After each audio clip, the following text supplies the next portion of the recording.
So, Daria, first of all, thank you for the time.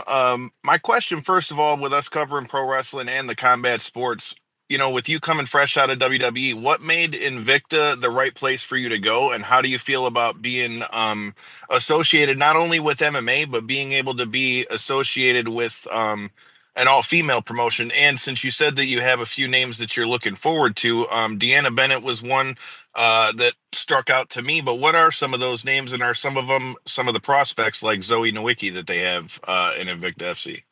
Yeah, absolutely. So first, to answer your first question, being a part of Invicta is something that's kind of really close to the heart here because obviously MMA was something I fell in love with when I was 14, 15 years old. I ended up taking a different career path for the last decade, but it kind of feels very nostalgic and very close to home coming back to an MMA organization. And it wouldn't have just been anyone. It was the way that I connected organically with Invicta and Shannon Knapp specifically. I love everything that these women do here and everything that they represent. I think it's an amazing organization that is leaps and strides for the women's evolution in sports in general, like I was saying earlier. And so to be a part of it feels like such a right fit. And I'm really just happy to be here with these women surrounding me. And then your second question was, I'm sorry.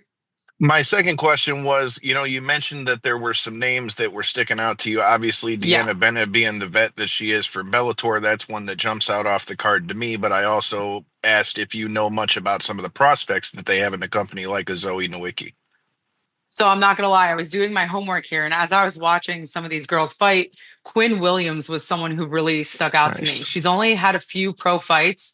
She does have quite an impressive amateur record, but what I really liked about her was, again, bias, but that blend between having that aura and that kind of swagger when she's in the cage. She, takes girl down and then the girl pulls guard and she's like, no, get the hell up. We're going to stand and strike. She kind of has that confidence and that edge about her that I really enjoy watching. I think it's entertaining. Plus, she's like a stud natural athlete and she's not taking on a slouch. Ashley Barrett herself is an absolute beast. She had a great last few fights, and I think she's got a lot to prove still. They're both only a few fights into their pro career.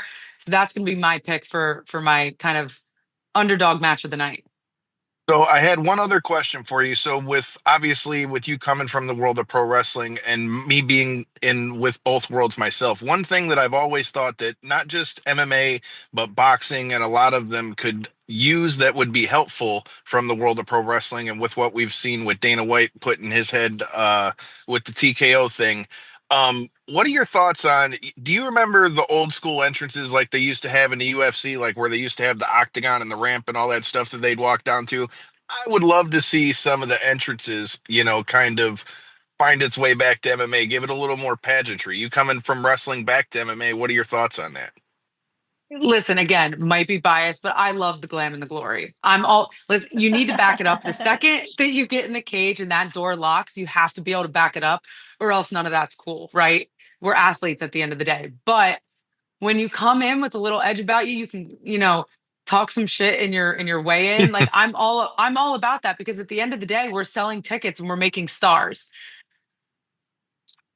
You can't say it better. I say it all the time. MMA fighters sometimes do pro wrestling better than pro wrestling does when you see two people get going back and forth. The last question I got for you before I get out of here is with you coming in to Invicta and now being on a commentary point of view. I do a lot of commentary here in the state.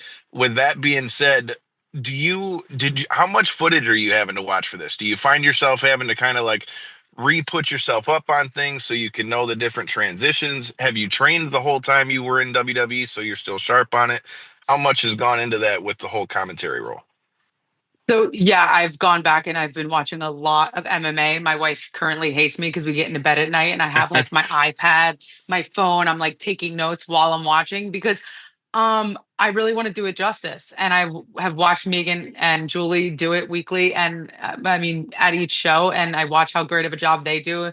So just to honor them and the organization, I want to be able to live up to the name. So yes, I have been studying my time in WWE. I was not actively training. It was kind of like a weird thing where I felt like I had to shut that switch off when I decided to do pro wrestling and give it my all. So now that I'm on the other side of things, I'm definitely looking forward to getting back on the mat in some form or fashion.